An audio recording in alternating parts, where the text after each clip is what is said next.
I learned the rhythm of teaching the way some women learn the rhythm of marriage. 3 years of chalk dust and wood smoke. 23 students who arrived each morning smelling of fresh air and yesterday's dinners. The satisfying weight of a primer in my hand. Autumn 1883. And I believed I'd found my place. The one-room schoolhouse sat at the edge of town, close enough to be respectable, far enough that the noise didn't bother the merchants. I arrived before dawn most mornings, lit the stove, set out the day's lessons. Mary Beth had finally mastered long division. The Garrett boys sat still for reading now, caught up in stories about knights and quests. Little Emma brought me wildflowers she picked on the walk to school. I was good at this. I knew I was good at this. But I was also 26 and unmarried, boarding with Mrs. Henderson in a room that smelled like lavender and loneliness. Eastern-educated Smith College, 1879, which the women in town treated like a mild deformity. Too many books, they whispered. Too many opinions. I had my classroom, my Sunday pew at church, my careful place in a community that tolerated me as long as I stayed small. That morning, preparing the geography lesson, I stood at my desk, looking at the map on the wall. All those places I'd never see. All those lives I'd never touch beyond this room. I'd come west believing in education as democracy's foundation, as the great equalizer. I'd read about the Carlisle Indian School, about Booker T. Washington's work. Had ideas. Ideas the town tolerated as long as they stayed theoretical. I wondered when I'd stopped dreaming bigger. When had I traded purpose for propriety? When had comfort become the measure of a life well lived? Father had warned me the frontier would break my idealism. I'd promised him it wouldn't. But I could feel it bending, day by day, compromise by compromise. I was erasing the chalkboard when I saw them through the window. 3 small figures in the distance, walking from the desert hills toward town, toward my school. The morning sun behind them made them look almost like spirits, shimmering in the heat that was already building despite the autumn cool. I didn't know yet what they would cost me. Didn't know yet they would save me. They appeared at my door before the other students arrived. 3 Apache children, 2 boys and a girl standing at the threshold, like they weren't sure they had the right to cross it. The eldest boy was maybe 10. Wearing a mixture of traditional clothing and salvaged Western garments. His younger brother, 8 or so, stood close beside him.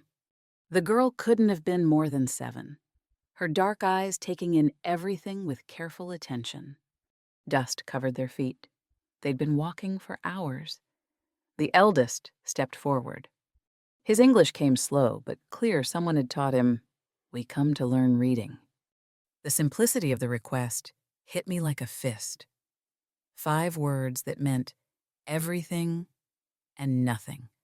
5 words that asked for the world. I looked at them. Looked through the window at the white families beginning to arrive, parents watching from wagons, children chattering as they approached. I thought about Apache raids 15 years ago, about buried grief and barely scabbed over wounds, about the town's fear disguised as moral certainty.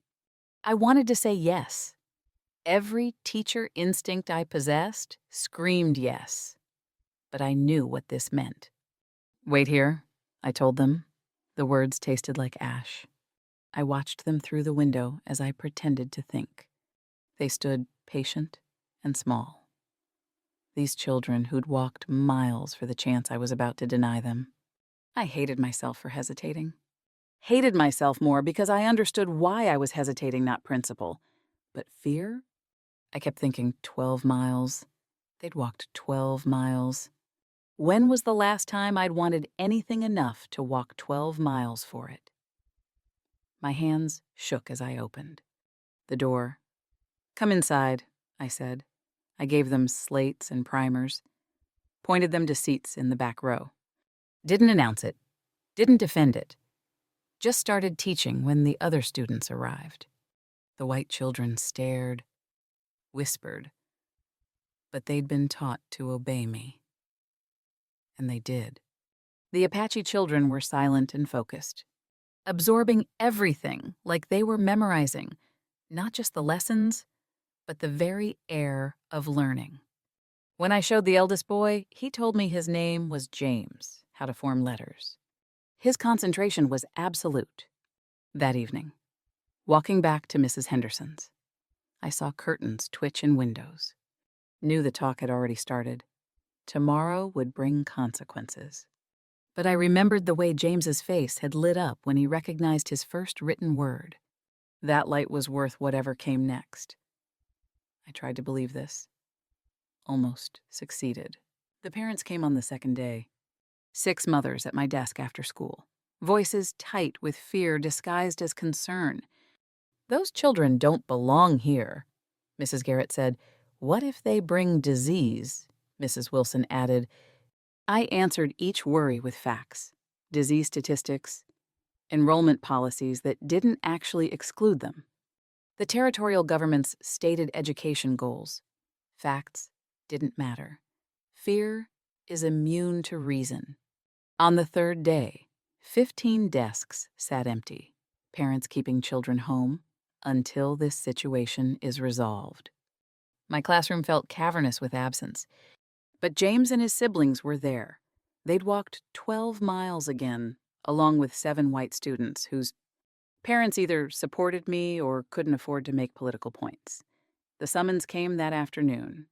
School board meeting, church basement, 5 men in dark suits. They wouldn't meet my eyes. The superintendent read from prepared remarks about community standards and maintaining order. Translation: remove the problem or become the problem. We're not unreasonable men. Miss Cartwright, he folded his papers with careful precision. We understand you meant well, but the Indian children must go. You have until morning to comply or tender your resignation. They framed it as my choice. As if there was a choice. I walked back to Mrs. Henderson's in the dying light. Couldn't sleep. Couldn't stop calculating what I'd lose $40 a month. Respectable position, standing in community, future teaching prospects. Everything I'd built in 3 careful years. Then I calculated what they'd lose. Reading, writing, arithmetic, every door that education might open. The math wasn't close. I kept trying to make it complicated.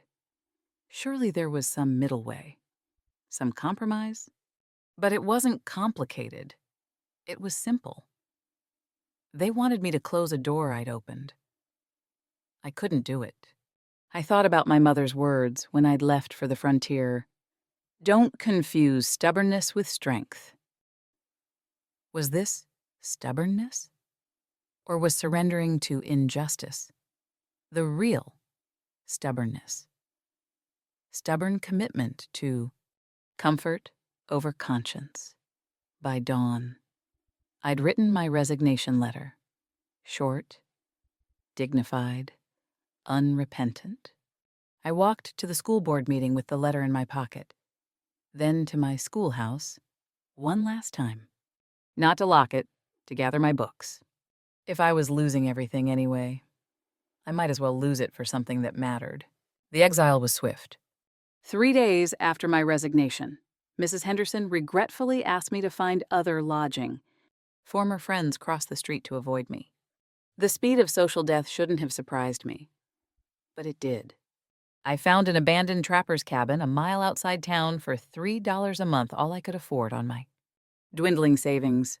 1 room, stone fireplace, gaps in the walls I'd need to patch before winter. Dirt floor that turned to mud when it rained. I made it a school anyway. Crates for desks, boards across stumps for benches. My precious books on a makeshift shelf. It was ugly, and it was beautiful. That first morning, I watched through the window for them, terrified they wouldn't come. What if their families forbid it, now that there was no real school? What if they'd decided the risk was too great? Then I saw them. 3 small figures crossing the desert. Still walking, Still coming. I will teach you as long as you'll walk here to learn. I told them. We established our rhythm. Morning lessons in reading and writing, afternoon arithmetic and geography. I taught them about Washington and Lincoln. They taught me Apache words for desert plants, stories about how the stars came to be. Education flowing both ways, though I was slow to recognize it as such. Money ran out faster than I'd calculated. No other teaching work I was blacklisted. I ate less so I could keep lamp oil for evening reading. But there was something clean about this poverty. No compromises, no politics, just teaching. James's family sent rabbits from hunts. Sarah's mother, I learned her name was Nadayole. She walks shared herbs that helped with the cough I'd developed in the drafty cabin. Thomas brought firewood, not charity, exchange, respect for respect. I was learning what community really meant. I'd lost my profession, my reputation, my place in society. Strange how light I felt. How much space opened up when I stopped carrying the weight of others' expectations. I used to measure success by salary, by student numbers, by community approval. Now I measured it in James's ability to read a full paragraph without stopping, in Sarah's perfect cursive, in Thomas's mathematical proofs, smaller numbers, greater meaning. The cabin was cold, my stomach often empty, my future uncertain. But I woke each morning with purpose. Hadn't felt that in the real school. Hadn't felt it maybe ever. 3 months in, I was teaching them about the solar system. James asked, "Can Apache become scientists?" The question broke my heart that he had to ask. Yes. I told him, "You can become anything you're willing to work for." He nodded. Serious? Wrote in his notebook, "I will become a doctor." Underlined it twice. I didn't tell him how impossible that seemed. Maybe impossible was just another word for difficult. Maybe difficult was just another word for worth doing. Winter came hard. The cabin walls didn't hold heat, and my savings had nearly vanished. I was considering the unthinkable leaving, returning east, accepting defeat. Then James didn't arrive with his siblings one morning. Sarah explained, "Worried fever. 3 days now. Getting worse." I knew I should stay away. I was already an outsider to most Apache families, still seen as representing the government that had harmed them. But I couldn't not go. I packed my basic medical supplies whiskey, clean cloth, feverfew I'd gathered in autumn. Sarah showed me the way. 5 miles into the hills, my hands shook, and not from cold. The camp was a mixture of traditional structures and army-issue canvas, smoke rising from cooking fires. Eyes watched this white woman approach. James's father met me, face unreadable. "I'm his teacher." I said, "Please, let me help." His mother, Nadayole, assessed me with one long look. Decided. Let me enter. James was burning with fever, delirious, calling out in Apache and English mixed. We worked together through the night, his mother with traditional remedies, me with cooling cloths and what little medical knowledge I had. We didn't speak much language barrier, but also, when you're fighting for a child's life, words feel small. She showed me which herbs to use. I showed her how to measure the fever's progress. Collaboration, trust built in silence and shared purpose. Sitting there in the smoke-dark shelter, watching her hands move with such practiced care. I understood I'd been teaching them like it was a noble sacrifice. Nobility is what you perform for others to see. This wasn't noble. This was love. Raw and uncomplicated and terrifying. When had it changed? When had they stopped being the Apache children and become James, who dreams big, Sarah, who draws in the margins, Thomas, who sees patterns everywhere? When had they become mine? The fever broke with first light. James opened his eyes. Saw me. Teacher, he whispered. You came. The way he said it, like he doubted I would. Like white people don't usually come when Apache children need them. The shame I felt. The love.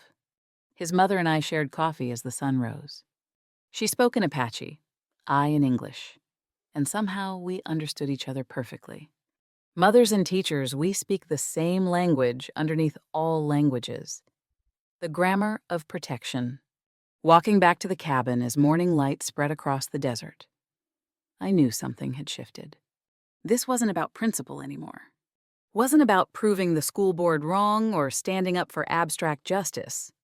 It was about 3 specific children with specific dreams and specific brilliance that deserved every chance.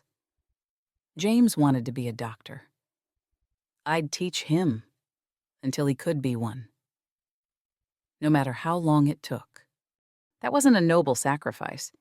That was just love. And love doesn't calculate the cost. 18 months into teaching, the letter arrived. Territorial government investigation into my unauthorized school. Questions about teaching Indian children without proper oversight. Implications. I was violating assimilation policies by allowing Apache language. Legal threats closure. Possible arrest. Fines I couldn't pay. But the children were thriving. James reading at an 8th grade level. Sarah writing poetry that made my throat tight. Thomas doing mathematics I barely understood myself. Proof that my method worked. The pressure extended beyond me. Government agents visited the Apache camps, suggesting that my school showed resistance to civilizing efforts. Threats about ration withholding. The families caught between wanting education for their children and needing government provisions to survive. James's father came to the cabin one evening, uncomfortable, regretful. We may have to stop, he said through Sarah's translation. The government they say we resist?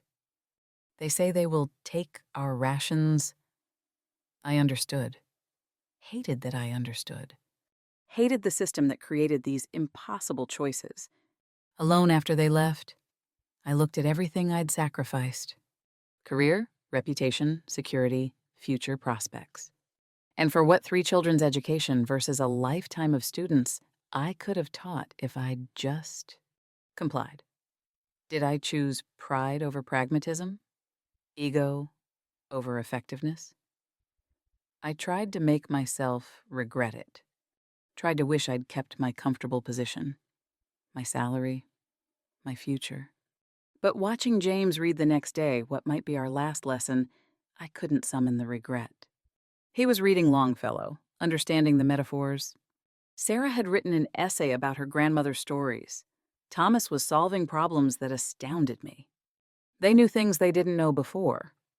They had tools they didn't have before. Even if it ended tomorrow, that was real. That mattered. The government had forms and policies and the weight of law. I had 3 children and conviction. It shouldn't be a fair fight. It wasn't. But some fights you take anyway. Not because you'll win, but because surrendering means losing yourself. I thought about my father's warnings, my mother's concerns. Every person who'd said I was too idealistic for the real world. Maybe they were right. Maybe the real world crushes idealism. But maybe someone has to keep being idealistic anyway, or the real world wins completely. That night, I wrote 2 letters, one to the territorial agent, carefully worded, explaining my curriculum met educational standards. One to my father back east, explaining I might need legal help. Both letters were acts of defiance disguised as compliance. I wasn't surrendering. I was adapting. The cabin school would continue officially or otherwise. They'd have to arrest me to stop me. And even then, I'd teach from a jail cell if I must. Some things are too important to abandon just because they're difficult.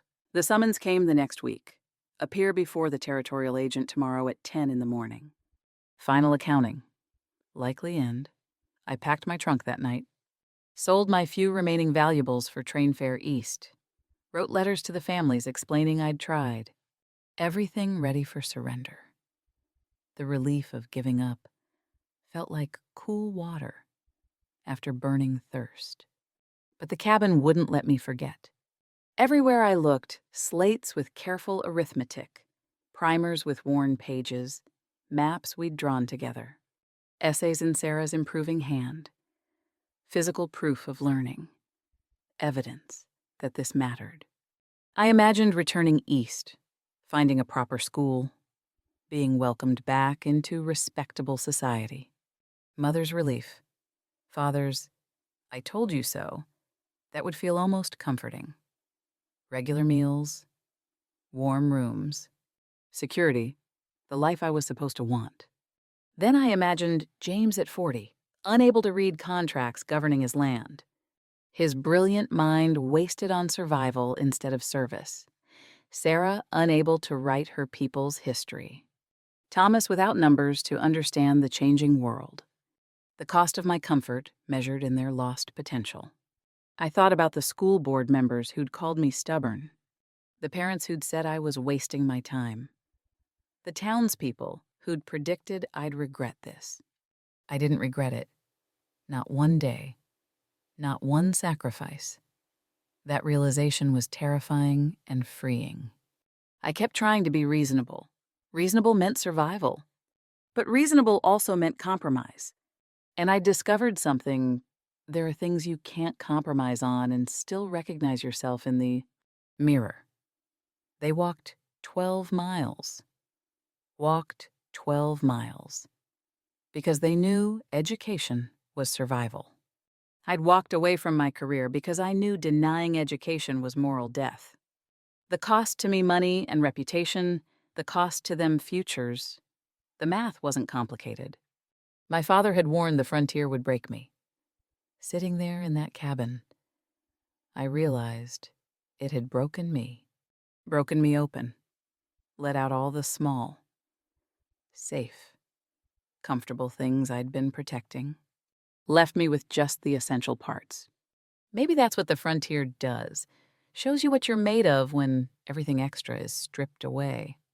My hands started unpacking before my mind decided, taking books from the trunk, hanging my spare dress back on the peg, putting teaching supplies back on the shelf.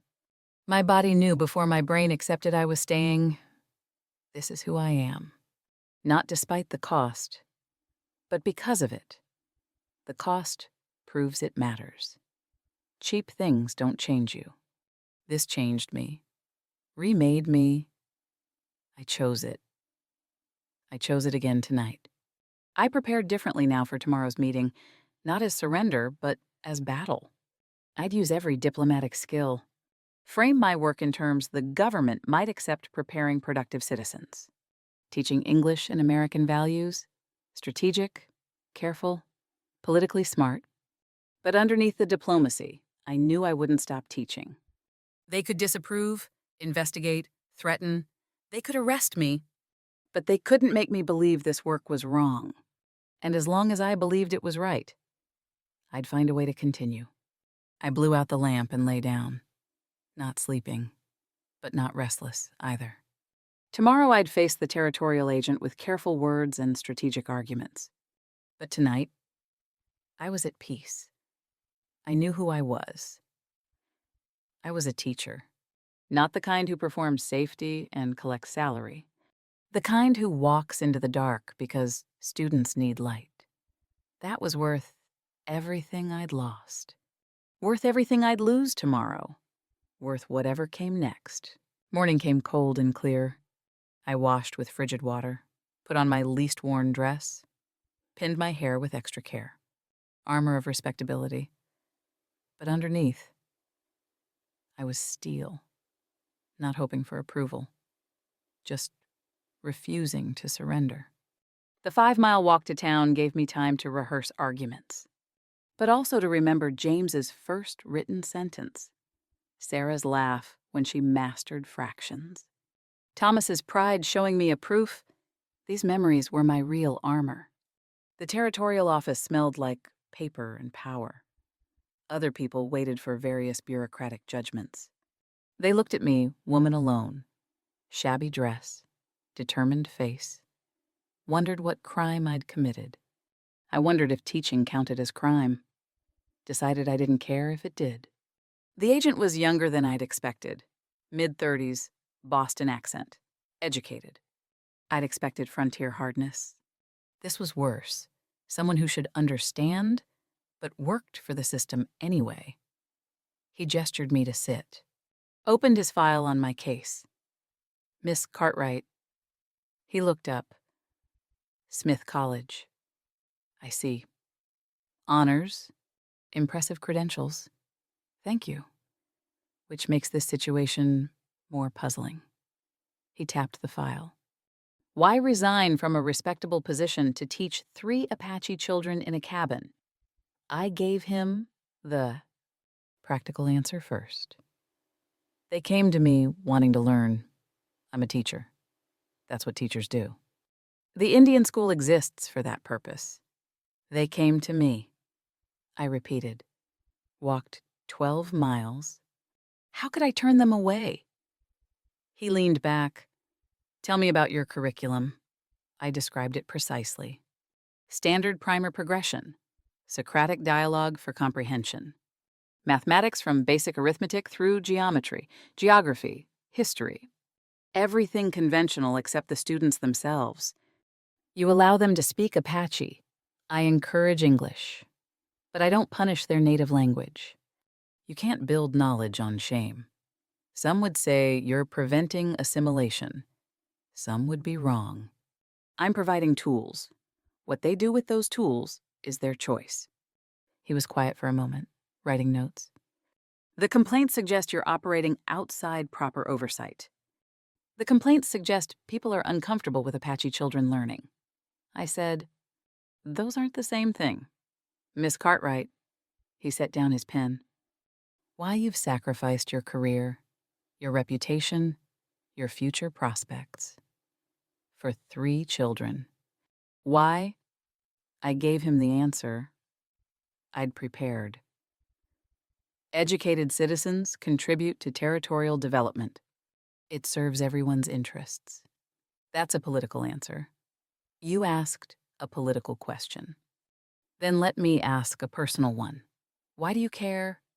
I looked at him. Really looked. Saw genuine curiosity, not hostility. So I told him the truth. Because I'm a teacher. That's not what I do, it's what I am. And a teacher doesn't close doors. She opens them. Those 3 children walked 12 miles because they knew education mattered. I walked away from everything because I knew denying education was moral death. We both made choices. I can live with mine. Long silence. He wrote in his file. The scratch of pen on paper. The only sound. Finally, I cannot give official approval. The policies are clear. My heart sank. But he looked up. I also cannot find legal grounds for prosecution. You're teaching basic literacy and arithmetic. Not advocating resistance, not preventing assimilation, just teaching. So you exist in a gray area. Not legal, not illegal. As long as you don't make trouble. Don't draw attention. Don't expand operations. He closed the file. We'll look the other way. It wasn't permission. It was permission to be ignored.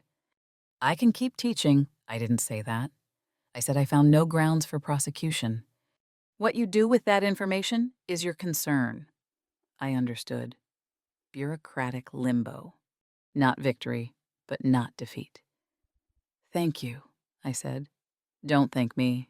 I'm not approving anything. This conversation never happened. I walked out of that office lighter than I'd entered. Not because I'd won, I hadn't.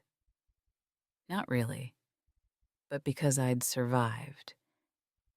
Because I could continue. He was giving me permission to disappear into the cracks of bureaucracy. Most people would call that defeat. I called it freedom. The system couldn't approve me, but it couldn't stop me either. Good enough. I'd spent 2 years wanting vindication, recognition that I was right. Standing there in his office, I'd realized I didn't need him to tell me I was right. I knew. That was enough. The children were waiting at the cabin, uncertain. When they saw me approach, James stepped forward. Teacher. Just that word. Just my title. The question underneath, can we stay? I smiled. First, real smile in days. Yes? We stay? Now get your slates. We're behind on geography, and I won't have you ignorant about the world you're going to change. So they scrambled inside. I stood there a moment longer, looking at my cabin school with its crooked door and dirt floor and precious books. This wasn't what I'd imagined when I became a teacher. It was better. It was real. It was mine. 10 years passed like water through fingers, slow and fast and impossible to hold. I was 36 now, still teaching in the cabin. I'd added a small room, patched the worst gaps in the walls, built proper desks from scrap lumber. The school had grown ranch children whose families lived too far from town, students too poor for the town school's fees. Even a few white students whose parents valued learning over prejudice. Still poor by conventional measures. Still unmarried, still unconventional. But I woke before dawn to prepare lessons. Still loved the moment when understanding lit a child's face. Still believed education was sacred work. The cost had never changed the conviction. I'd made peace with being the woman who chose teaching over everything else. Simple life, purpose-filled, unexpectedly content. No husband, no children of my own, but a legacy of students scattered across the territory. The mail carrier was a rare visitor. When he appeared that October afternoon with a letter, I almost didn't recognize him.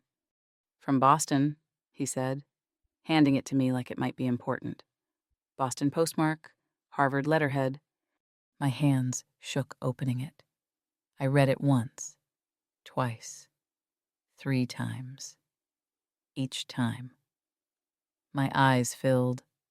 Dear Miss Cartwright, I am writing to inform you that I have graduated from Harvard Medical School.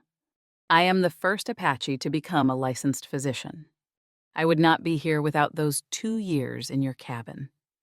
You taught me more than reading and arithmetic.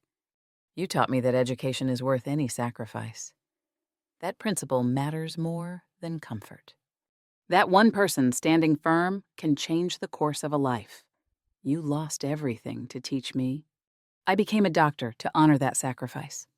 I will return to the territory to serve our people equipped with both traditional Apache healing knowledge and Western medicine. I will be the bridge you helped me build. Thank you for seeing what I could become when everyone else saw only what I was. With profound gratitude and respect. Dr. James Valor. I cried reading it, not sad tears, overwhelmed tears. Validation tears. I kept the letter. Read it so many times the creases wore soft. Not because I needed proof I already knew the work mattered, but because sometimes it's sweet to have the universe confirm what your heart always knew. I thought about the school board member who'd called me foolish, the parents who'd said I was wasting my time, the people who'd predicted I'd regret my choice. They were wrong. I didn't regret a single day. People asked if I had regrets. I thought about my mother's drawing room back east, the teaching career I could have had, the husband I might have married, the children I might have raised. Then I thought James is a doctor. Sarah teaches in her community now. Thomas works as a surveyor. Others I'd taught were scattered across the territory, using what I'd given them to build the lives they chose. That was my legacy. Better than what I might have had. The school board had offered me my position back 5 years ago. Quietly. No admission of wrongdoing, but an offer nonetheless. I'd said no. Some things, once you see clearly, you can't unsee. I'd seen what teaching really meant. Couldn't go back to the smaller version. This is what teaching means. Not the immediate results, not the daily classroom, the long arc of a life shaped by learning. The ripple effect of one person choosing to open a door. My life didn't turn out the way I'd planned. Never married, never had the career I'd imagined, never returned to Eastern comfort. But I had something better. Purpose that matched my principles. Knowledge that standing for something mattered. Proof that the cost was worth it. I am a teacher. I taught, and my students became who they were meant to become. That's enough. That's everything. The desert wind blew through the open door, carrying the scent of sage and rain coming. Another morning ahead, another day of teaching, another chance to open doors. I set James's letter on the shelf next to my books. Tomorrow, students would arrive some walking miles, some riding in on wagons, all hungry for learning. I'd be ready. I'd been preparing for this my whole life without knowing it. Every compromise I'd refused, every sacrifice I'd made, every moment I'd chosen principle over comfort, they all led here, to this cabin, these students, this life. I wouldn't trade it for anything.